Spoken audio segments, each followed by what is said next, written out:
Hello, hola, and shalom. And if you're watching this on a Saturday, Shabbat Shalom. I'm Rebellia, and we are here in my old crash landing world to show you a little tutorial on how to do pipes, how the pipes work. Now, the mods that we will be looking at are actually the thermal expansion item and fluid ducts, and the extra utilities transfer nodes for items and liquids. I'm going to be showing you guys different things to transfer items into, as well as fluids, and kind of how they work in the crash landing world. I figured do it in the crash landing world because, truthfully, crash landing is like the hardest mod pack that I know of to get these things to work. So, without any further ado, let's get started. So the first thing you're going to want, we're going to start with the fluid tanks, the fluid ducts. You're going to want some sort of a tank or a barrel or something to store your fluids into.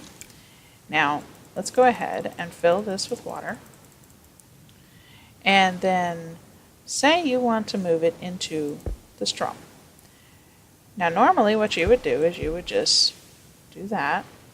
But as you can see, it's not working. Now, these are, as I said, these are the fluid ducts. Now, some people think you actually have to put a pneumatic servo in. However, this is not the case. The servo, if you right-click it onto your pipe, that just gives you this little interface and tells you if it uses a redstone signal or not, and you can change that. That way you can automate things or shut things off. You can also whitelist and blacklist items. However, with the fluid ducts, you do not need a servo to make them operate.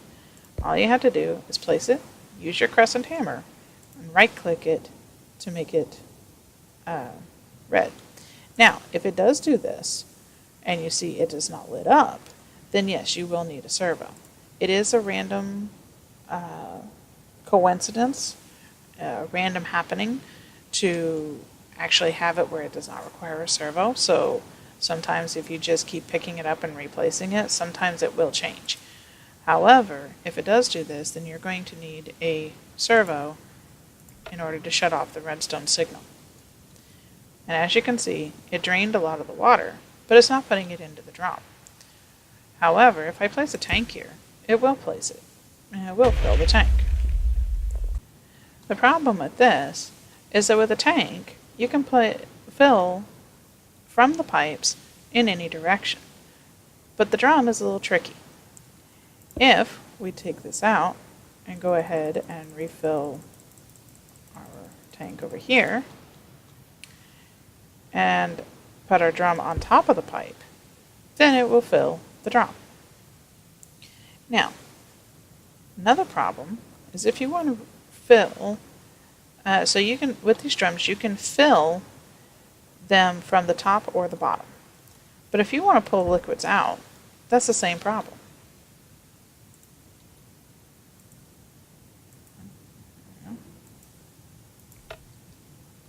As you can see, it's not pulling any water out. And you can see that in the top center where it says empty.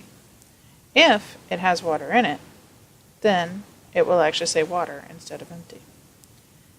However, if you go ahead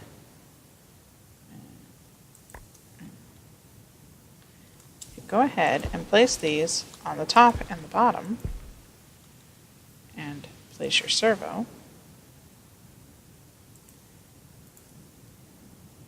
and hit it with your hammer, then it will move the water from one to the other. Now, say you have this set up, and you know it's not going to work, but you don't want it to be visually there, just right-click with your hammer twice, and it will shut it off. If you want it to reappear, just right-click again. Now, another option, if you don't want to use these current fluid ducts like this, another style of fluid duct to use are these ones. The ones that I have been using are the opaque fluid ducts. However, if you want to have a little variety, you can use these other ones. They work the exact same way. The only difference is if you watch the pipe, you can see the water or fluid going through it until it is done.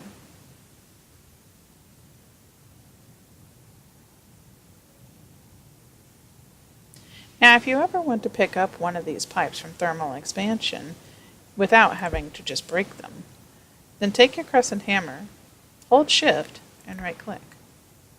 You will get your pipe and your servo both back. Okay, so now that we've covered the fluids, let's see what it takes to do items. So say you've got two chests, and you've put stuff into this one as a dump chest, but you want to transfer it into this. That's real simple. Get an item duct instead of a fluid duct.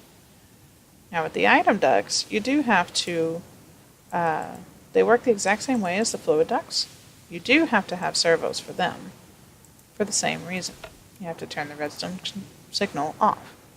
However, this does have a bit more of an interface. You can choose how many items it takes at once. You can blacklist and whitelist items, and you can also decide what type of items it will pull, whether it uses the OR dictionary or uses metadata, and so on. Now, just like with the fluid ducts, you have to right-click with your crescent hammer to get it to work. Now, you can throw your pipes in here, or whatever, and they will show up in your other chest. The same also goes for if you want to use the style just like with the fluid and watch your items go through. Now usually when you do this and you set it once, in some mod packs it will actually keep your setting so that you just put the servo in and hit it with your hammer. But as you can see, the pipes are actually visible through the pipe as they move into the other chest. This concludes the fluid ducts and item ducts from thermal expansion. Now we will review the transfer nodes from extra utilities, both the liquids, and the items. So just like with the previous pipes, we'll take a tank and fill it with water. Now with the way this works, we already know that with these drums, we just cannot fill them from the side or extract the fluids out of them from the side. So it has to be through the top or the bottom. With the transfer node, you can right-click it on top or on the sides. Just depends on how you want to do it. We're going to go from the top though, just for now. And then you can take your transfer pipes, which are also used to build these, and you can actually, and if you click on the side of this, you'll see it automatically attaches to the center. And now we're moving our water into the drum. It's a little bit slow, but it does still work. Now if you'd like to speed this up, you can actually add speed upgrades into the process. And as you can see, it's pulling it out faster than I can put it in, even with holding down my right click. The same is also true if you take a transfer node and attach a pipe to go into another tank. These do not require any upgrades or servos to run. The more speed upgrades you put into it, the quicker it'll run. And with the way this is set up, you can have up to 4 stacks of upgrades. Now let's review the item version of the transfer node. So let's say you have a chest here, and you have a chest over here, and you want to move items from one to the other. It's very simple. You use your transfer node and your pipes, and you attach them just like you would with the liquid nodes.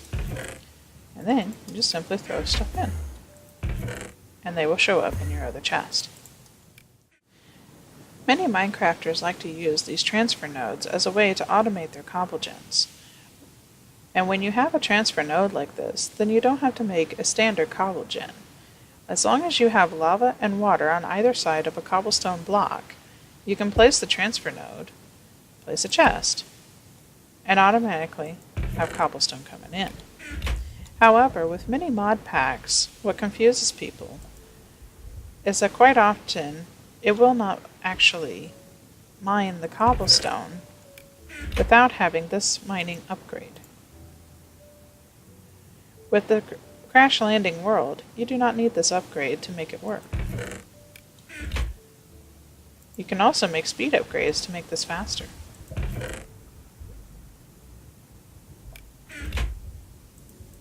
As you can see, it is somewhat faster.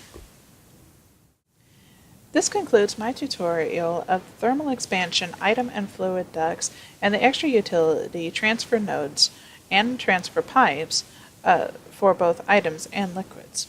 Be sure to check out my other videos where I do Let's Play videos on other mod packs and games, including this very Crash Landing world that you see here. You can see how I built it and what all I went through to try to make this base as big as I did. So, until next time guys, have fun, and I'll see you in the next episode. Bye!